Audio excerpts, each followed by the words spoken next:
राजगढ़ जिले के थाना पचौर को बड़ी सफलता मिली। मोटरसाइकिल उड़ाकर मोबाइल लूटने वालों का पर्दाफाश किया गया है। अलग अलग स्थानों से लूटे गए 9 मोबाइल आरोपियों से बरामद किए गए।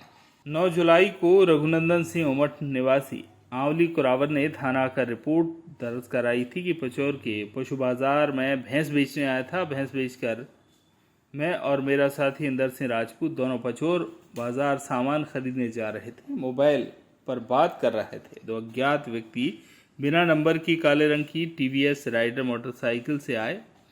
सामने मोटरसाइकिल अड़ाकर मारपीट कर मेरा वीवो कंपनी का मोबाइल छीन कर ले गए। रिपोर्ट पर थाना पचौर में अपराध क्रमांक 290/24 धारा 309(2) BNS 2023 का पंजीबद्ध कर विवेचना में लिया है। थाना क्षेत्र में इसी प्रकार की और भी घटनाएं घटित हुई। फरियादी शुभम अहिरवार की रिपोर्ट पर अपराध क्रमांक 292/24 धारा 457-380, हरिओम कुशवाहा की रिपोर्ट पर अपराध क्रमांक 294/24 धारा 309(2) BNS 2023, इंदर सिंह प्रजापति की रिपोर्ट पर अपराध क्रमांक 296/24 धारा 392, भगवान सिंह की रिपोर्ट पर अपराध क्रमांक 297/24 धारा 309(2) BNS 2023 का पंजीबद्ध किए जाकर विवेचना में लिए गए। घटना की सूचना वरिष्ठ अधिकारियों को दी गई। गंभीरता को देखते हुए पुलिस अधीक्षक आदित्य मिश्रा राजगढ़ के नेतृत्व में अतिरिक्त पुलिस अधीक्षक आलोक शर्मा SDUP सारंगपुर के मार्गदर्शन में टीम गठित कर तत्काल मामूर मुखबिर सक्रिय किए। संदिग्धों की सघन चेकिंग हेतु भ्रमण किया गया और भ्रमण के दौरान संस्कार स्कूल के पास पानिया रोड पर एक लड़का बिना नंबर की टीवीएस मोटरसाइकिल से देखा, जिससे रोककर नाम पता पूछा। नाम समीर, पिताजी शेख निवासी बलवटपुरा पचौर का होना बताया, जिससे पूछताछ पर संतोषजनक जवाब नहीं दिया। थाना लाए, थाने पर सख्ती से पूछताछ की। उसने बताया कि मैंने व मेरे दोस्त अमित लोधा ने मेला ग्राउंड के पास गाड़ी अड़ाकर एक व्यक्ति से वीवो कंपनी का मोबाइल छीना था।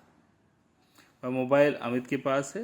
अभी मेरे पास 2 मोबाइल हैं, वह भी लूट के मोबाइल है। मेरे पास जो मोटरसाइकिल है वह मोटरसाइकिल रोहित शाकवार की है। रोहित शाकवार से हम मोटरसाइकिल मांग कर ली जाते थे और बाद में उसे हिस्से के पैसे देते थे। लूट की घटना करते समय कभी मेरे साथ सूरज जोशी रहता था, तो कभी अमित रहता था, तो कभी अल्फेज और अली रहता था। लूटे हुए मोबाइलों के लॉक हम कभी नईम से तोड़वाते थे, कभी पवन से, और कुछ मोबाइल के लॉक रामदयाल निवासी पिपलिया रसोड़ा वाले से तोड़वाते थे। हम लोगों ने पचौर के अलग अलग स्थानों से 7-8 मोबाइल लूटे। इस पूरी कार्रवाई में निरीक्षक आकांक्षा शर्मा, नवल सिंह मीणा, सुरेश मेवाड़े, मोतीलाल वर्मा, रामदास सोलंकी, आरक्षक राजकिशोर, अक्षय सुगर, सुनील और साइबर सेल से कुलदीप, महिला पुलिसकर्मी रश्मि का महत्वपूर्ण योगदान रहा। जो गोडा नाका से गोडा की तरफ रोड जाती है, वहाँ पर मोबाइल लूट होने की बार घटनाएं सामने आ रही थी, जिसमें जो व्यापारी है तो पशु बाजार में आते थे या पशुओं का लेन देन करने के लिए आते थे। उनके मोबाइलों को पीछे से युवकों के द्वारा बाइक पे आकर स्नैच करके ले जाते थे और उसके बाद फिर मोबाइल मिलता नहीं था। ऐसी कई घटनाओं को ध्यान में रखते हुए हमने पिछले साल से 2023 से जब ये घटनाएं होना शुरू हुई तो हमने प्रयास किया कि इन सारी घटनाओं के बीच में कोई कॉमन पैटर्न होगा तो उसको तलाशने का प्रयास करें। इसी के साथ साथ पहले भी प्रेस के माध्यम से और लोगों के माध्यम से सूचना मिली थी कि कुछ दुकानदारों का पर्टिकुलरली चोरी के मोबाइल का जो लॉक या पैटर्न होता है उसको डिसेबल करके तोड़ के सेकेंड टाइम जो बेचा जाता है उसमें उनका यूज़ करते हैं वो और अन्य सॉफ्टवेयर्स का यूज़ करते हैं।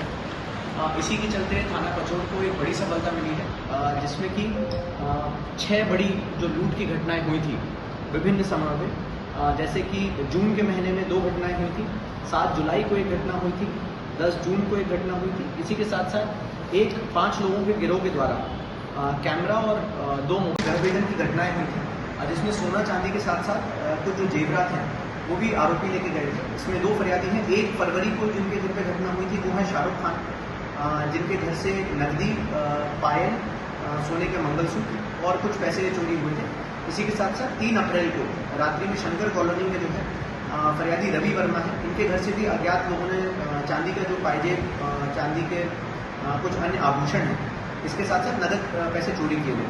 मुझे लगता है कि व्यावरा शहर में जब से मैंने भी ज्वाइन किया है और वर्तमान थाना प्रभारी ने, हम लोग का लगातार प्रयास रहा है कि रात में जो गृह विदन की घटनाएं होती हैं उनको ट्रेस करा जाए, क्योंकि जो घटनाएं अनट्रेस्ड रह जाती हैं उनमें जो आरोपी रहते हैं या चोर रहते हैं, इनके हौसले पर बहुत बुलंद होते हैं कि हम लोग अभी तक ट्रेस नहीं हो पाए तो आगे भी भविष्य में ऐसी घटनाएं कर सकते हैं। इसमें एक मुख्य बात जो सामने आई कि इसमें जब हम लोगों ने इसमें टेलीफोन रिकॉर्ड्स खंगालना शुरू किए तो इसमें बोडा के पास जो सासी गांव है, सासी लोग जो रहते हैं कड़िया गांव में, वहाँ के कुछ नंबर्स हमें जिस दिन घटना हुई थी उससे कुछ पहले करीबन 6-7 घंटा पहले एक्टिव दिखे थे। तो हमें संभवतः पहले तो ऐसा लगा कि हो सकता है मार्केटिंग करने आए हो रही है, और घटना के बाद का जो है वो डिटेल्स भी काफ़ी उसमें मैच करते हुए मिले थे। इसी के साथ साथ जो दोनों घटनाओं के बीच में कॉमन नंबर आए थे वो भी हमें कड़िया सासी के हिसाब से मिले थे। तो उसमें जब हमने इनसे पूछताछ करना शुरू की तो इसमें जो चोरी करने वाले 2 आरोपी हैं जिनको हमने पूर्व में गिरफ्तार किया था, जो अभी वर्तमान में जेल में है, उनका नाम आया था। उन्हीं के साथ साथ सोनारों के माध्यम से जिनको बेचा जाता है उनको भी इसमें आरोपी बनाया गया है। इसमें एक महिला, क्योंकि महिलाओं के लिए सोना गिरवी रखना और बेचना बड़ा आसान हो जाता है, तो इसमें भी जो सोना है ये इन्होंने गोल्ड लोन के रूप में बैंकों में जमा कर रखा है। और जो चोरी में इन्वॉल्व थे उन्होंने अपने नाम पे तो खाता नहीं कराया, परंतु अपनी भाभी के नाम पे जाके उन्होंने खाता खोला और वहाँ पर जाके अपना सोना बता के उसको गिरवी रखा। तो वर्तमान में वो भी सोना हम लोग प्रयास कर रहे हैं कि वो भी हम लोग बैंक से निकलवाएंगे। और जो फरियादियों के यहाँ चोरी हुई थी उसमें से हमें काफ़ी बड़ा मशहूका इसमें जब्त हुआ है। इसमें वर्तमान में जो 5 आरोपी हैं, 5 आरोपी में से 3 लोग जो है वो गिरफ्तार हो चुके हैं। 2 आरोपियों के नाम हम लोग पता चल गए, तो मुझे लगता है निकट भविष्य में उनकी भी गिरफ्तारी करेंगे।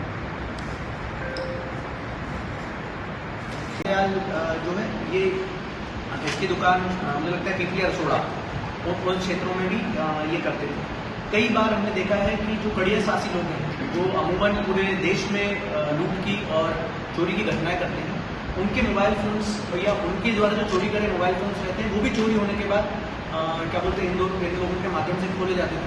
मुझे लगता है कि एक बड़ी सफलता मिली है। पहली बार ऐसे ऑपरेटर्स जो कि इलीगल तरीके से विदाउट प्रॉपर बिल वेरिफिकेशन के या IMEI चेकिंग के किसी का मोबाइल का लॉक अगर तोड़ रहे हैं या खोल रहे हैं तो इन पे हमने अपराध भी दर्ज किया है और इसी के साथ साथ इनकी गिरफ्तारियां भी करी।